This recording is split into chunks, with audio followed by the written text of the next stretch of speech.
Fala, meu irmão, paz do Senhor Jesus esteja contigo, tua casa, tua família. Eu não quero mexer com nenhum ponto doutrinário. Tu tens um pastor abençoado, tem uma igreja abençoada, mas eu quero só compartilhar um pouquinho, uma porção da palavra de Deus para o irmão compreender. Talvez algumas coisas que o irmão já leu, mas passou despercebido alguns detalhes. Vamos pegar como, por exemplo, 2 dias atrás nós celebramos aí a Páscoa. Vamos pegar esse momento aí que está na flor da pele ainda, vamos dizer assim, está sensível. Observe o passo a passo da crucificação. Jesus foi... Acredita-se, a teologia aponta que Jesus ele foi preso ali na quinta-feira por volta ali das 8 a 9 da noite, no máximo 9 horas da noite, na quinta-feira. Jerusalém ele estava fervendo de pessoas, era a preparação da festa da Páscoa anual. Estava ali todos os governantes, as autoridades. Observe que estava ali Caifás, estava ali Herodes, estava ali Pilatos, estava todo mundo reunidos em lugares diferentes, mas a cidade estava... Era a Semana Santa de Gravatar, quando está cheia na época de festa. Pronto, era Jerusalém, com todas as autoridades. Era como se tivesse aqui o prefeito no lugar, tivesse a governadora em outro lugar, tivesse o presidente em outro espaço, tivesse, o Supremo Tribunal reunido em Gravatar, todo mundo reunido em Gravatar. Era mais ou menos o que estava acontecendo naquela noite. E assim que prenderam Jesus, levaram logo para o primeiro julgamento, levou para o Sinédrio. Então Jesus ali ele passa por 7 tipos de julgamento diferentes, passa pelo sinédrio, passa pelo religioso, passa pelo julgamento político, passa por todo tipo de julgamento. E interessante que em todos ele foi absolvido, e tudo isso durante uma noite, tá? Que quando chega na sexta-feira de manhã, já acorda ali, ninguém dormiu na verdade, mas já está ele lá, já agora, diante de Herodes, diante de Pilatos, diante de Herodes, já para ser levado ao júri popular. Como ninguém encontrou culpa nenhuma. E tinha que ser naquele dia, tinha que ser, o Cordeiro de Deus teria que ser entregue naquele momento, então vamos levar para júri popular. E quando leva para júri popular, ali por volta das 8h30, 8 horas da manhã, e aí a gente conhece o veredito que as pessoas escolhem Barrabás, ou seja, no júri popular ele é condenado, ele não é absolvido. E aí começa a preparação para o julgamento. Lógico que ali Jesus já tinha sido espancado, porque cada julgamento que ele passava, ele era espancado, ele era surrado, ele era humilhado. Todo tipo de afronta aconteceu durante uma noite. Quando se apresenta para ser levado para o júri popular, tanto que Herodes ficou surpreso. Herodes disse assim: olha, eu achava que ia ver uma grande coisa, estou vendo isso aqui. És tu o rei do judeu? Ah, tu quem diz, eu não estou dizendo. E quando chega no júri popular, que ele é condenado pelo júri popular, aí vem agora a preparação da crucificação. A sentença deve ter saído ali por volta das 9 horas da manhã. E tudo tinha que ser nas pressas, por 2 motivos. Primeiro, porque já era sexta-feira, 9 horas da manhã. O tempo era o inimigo deles. Porque tudo tinha que estar pronto até, no máximo, o pôr do sol, para que ninguém se contaminasse, porque no sábado, era o sábado do Senhor, o sabá do Senhor, ninguém poderia fazer nenhum trabalho, ninguém poderia fazer nada, então todo mundo teria que estar purificado, porque, afinal de contas, domingo era a Páscoa, e a Páscoa era a festa anual mais esperada do ano, então ninguém poderia faltar à Páscoa, então tinha pressa. E aí sai o veredito, e corre para crucificá-lo, e corre para executar logo a sentença. Como é que alguém é preso, julgado e condenado dentro de menos de 24 horas? Vai lá, coloca na cruz. Quando ele começa a ver aquele canal ali, carregando a cruz ali do Gólgota, dali de onde ele estava, até fora da cidade, porque não poderia morrer dentro da cidade, ele carregando aquela cruz, aquilo ali, por volta das 10 horas da manhã. Então, quando vem chegar no ambiente, é lá ali quase meio-dia. E ali é quando coloca ele naquela cruz, e o texto vai dizer que houve trevas, escureceu o ambiente, as coisas ficou pesada. E aqui eu quero começar a observar alguns detalhes, porque você conhece até aí, você conhece a história. A primeira coisa que eu quero chamar a tua atenção é que Jesus morre muito rápido. Aquelas pessoas, quando eles crucificavam pessoas, irmãos, entenda alguns detalhes. Quando eles crucificavam as pessoas, os romanos crucificavam, que já era uma prática que vinha dos sírios, a pessoa poderia levar dias para poder morrer, agonizando ali naquela cruz ali, agonizando, a ponto de pegar infecção, passar sede, fome. Os corvos vinham, estouravam os olhos, os animais vinham de noite, rasgava, e a pessoa morria às mínguas ali. Mas por que Jesus morreu tão rápido? Quando vão lá colocar Jesus, a Bíblia não diz que crucificaram juntamente na mesma da hora aqueles outros dois homens. Diz que colocaram eles no meio entre duas pessoas que lá já estavam crucificados. É interessante isso. Aquelas pessoas estavam ali já. Então, crucificam Jesus ali. Tá? E aí Jesus demora poucos momentos e ele morre. Questão de segundos, de horas ali, ou talvez ali de minutos, ele morre. Tanto que quando voltaram para Herodes ficou assustado, assim, como é que é? Saiu a sentença agora de manhã, ele foi para que já está morto. Tem coisa errada aí.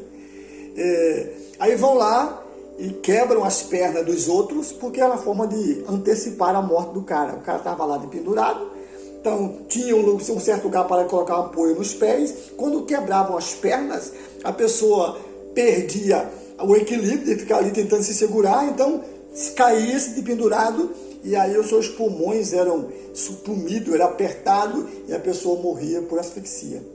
Morria mais porque sem poder respirar, o pulmão ele encharcava, apertava e não conseguia, e morreria rápido, questão de segundo para morrer, de minutos para morrer. Mas se assustaram porque Jesus, ele estava já morto. Aí vem a primeira pergunta: por que Jesus morreu tão rápido? Você está esquecendo de um detalhe. Lá no Evangelho de João, capítulo 10, na parábola de Jesus conta ali do bom pastor, quando ele diz eu sou o bom pastor, quando chega lá por volta do versículo 18, Jesus Cristo diz assim: ninguém tem o poder de tirar a minha vida. Eu tenho todo o poder e autoridade para entregá-la e reavê-la quando eu quiser. Então, observe que Jesus, ninguém tirou a vida dele. Ele que entregou ao Pai. Pai, em tuas mãos eu entrego o meu espírito, ou seja, está consumado. Ele já havia dito, ninguém tem o poder de tirar. Eu é quem a dou.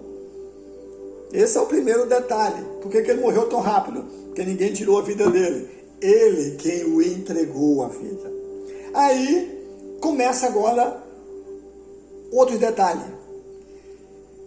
Quebraram as pernas dos outros, mas quando chegaram nele, não quebraram as pernas dele. Mas tinha que ter um atestado de óbito para ver se ele morreu. Então alguém cutuca lá e o camarada lá balança, não tem reação nenhuma. Aí pega uma lança e ao lado dele. Isso tem um detalhe. No Salmo 34 havia profetizado que nenhum dos seus ossos seriam quebrados. Mas antes do que Davi ainda, lá na primeira Páscoa, lá no livro de Êxodo, na saída ali do Egito, eles tinham que comer o cordeiro, preparar a última Páscoa, a ceia ali, o cordeiro com os pães asmos, com os pães sem fermento, e comer nas pressas, já com as bolsas de lado, tudo pronto, tudo amarrado, já tudo certo. E detalhe, e não poderia quebrar nenhum dos ossinhos dos cordeiros que seriam sacrificados. Ali já apontava que a crucificação de Jesus seria nas pressas e que nenhum dos seus ossos também poderia ser quebrado. Entendido aqui? Eu acredito que você entendeu. Então, aí veio o passo seguinte. tirar ele da cruz. Por que tiraram ele da cruz? Já de tardezinha, 3 horas da tarde, aquela agonia toda, o sol vai se pôr e a gente não pode se contaminar, então a gente precisa fazer alguma coisa. Tiraram ele da cruz porque... Por quê? Essa é a pergunta. Por que tiraram ele da cruz tão rápido? Porque alguém foi bonzinho? Teve pena? Eu vou aqui, sabe, enterrar o bichinho? Não. Exatamente não.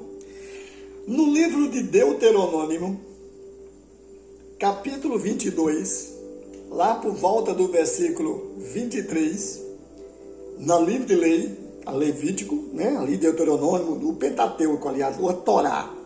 A Torá era a constituição do povo judeu, tá?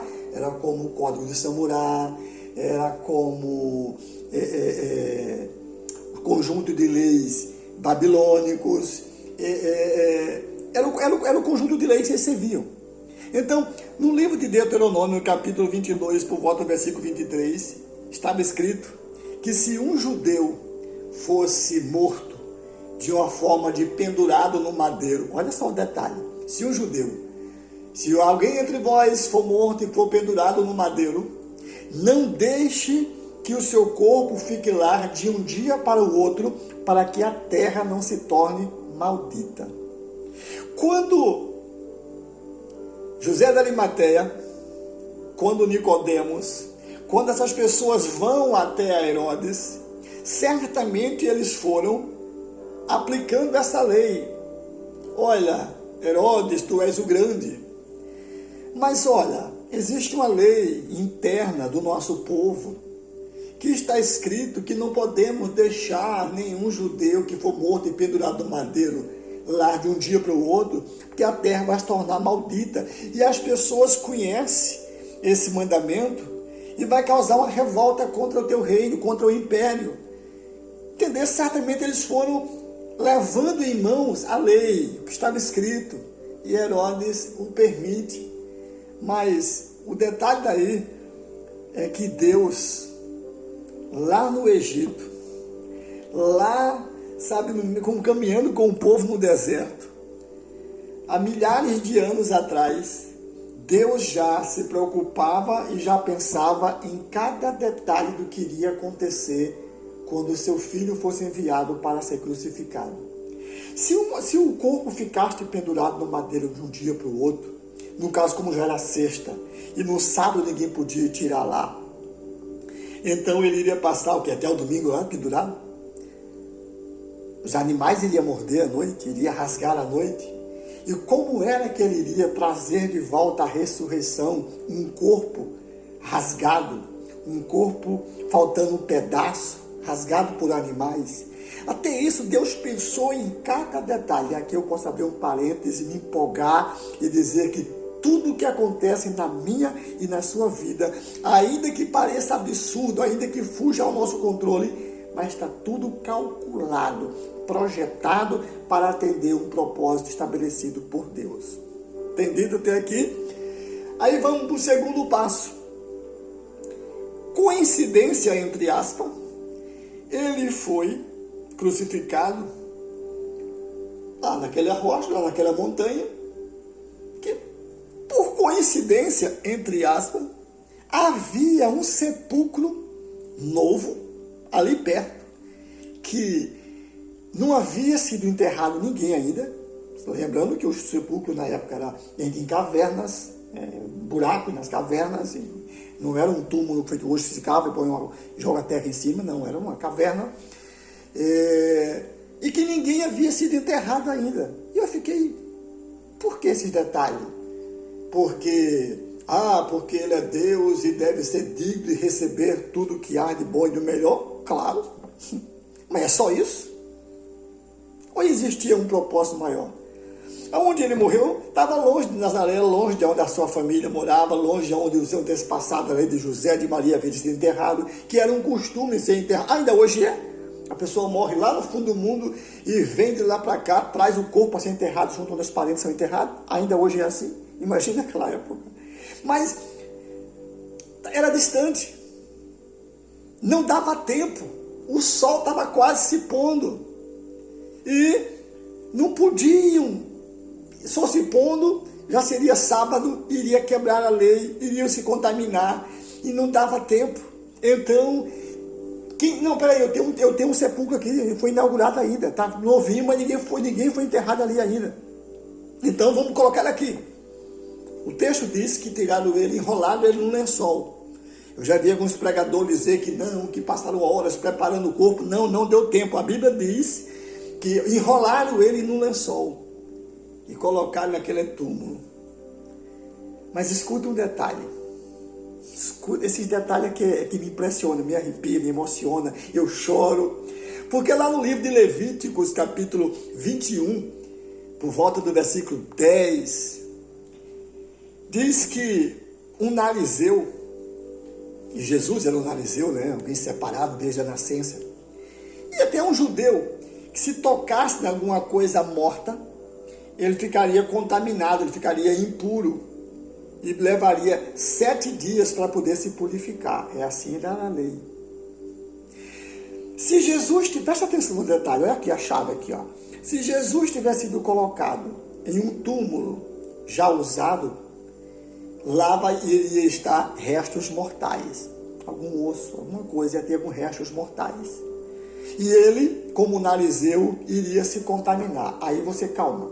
Você pode dizer, mas pastor, quando ele esteve no seu ministério, ele encontrou com pessoas mortas, ele tocou em pessoas mortas. Tocou, mas a pessoa permaneceu morta. Todos os mortos que ele tocou, ele ressuscitou. Ninguém que ele tocou no morto e o morto permaneceu morto, não, o morto voltou à vida. E se ele tivesse sido colocado o corpo dele morto em um túmulo já usado, teria lá restos mortais e ele iria se contaminar perante a lei e iria passar 7 dias para poder se purificar perante a lei, sendo que ele teria que ressuscitar no 3º dia. E ao 3º dia, quando ele ressuscita, ele entra até o Santo dos Santos. Porque é que quando Maria ali, né, vai abraçar os pés dele, ele diz, não, eu ainda não fui para o Pai, avisa lá aos meus irmãos e aos teus irmãos que eu vou lá me encontrar com eles, mas eu ainda não subi para o Pai. Então ele haveria de subir ao Santo dos Santos. E se ele tivesse contaminado, ele não poderia entrar. Olha quantos detalhes, quantos detalhes o texto vai mostrando. Aí, só para encerrar, que o tempo ficou longo demais, aí o que acontece?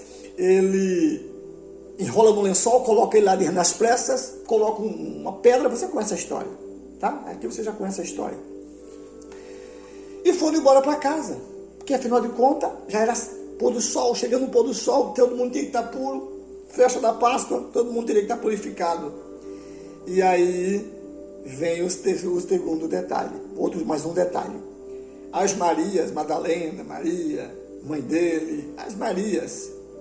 O texto diz que elas prepararam, lá em Lucas diz, também João também diz, que elas prepararam um montão de unguento, especiarias, águas perfumadas, e saíram. Cara, não deu tempo da gente purificar ele, não deu tempo da gente preparar o corpo dele diferente, dignamente.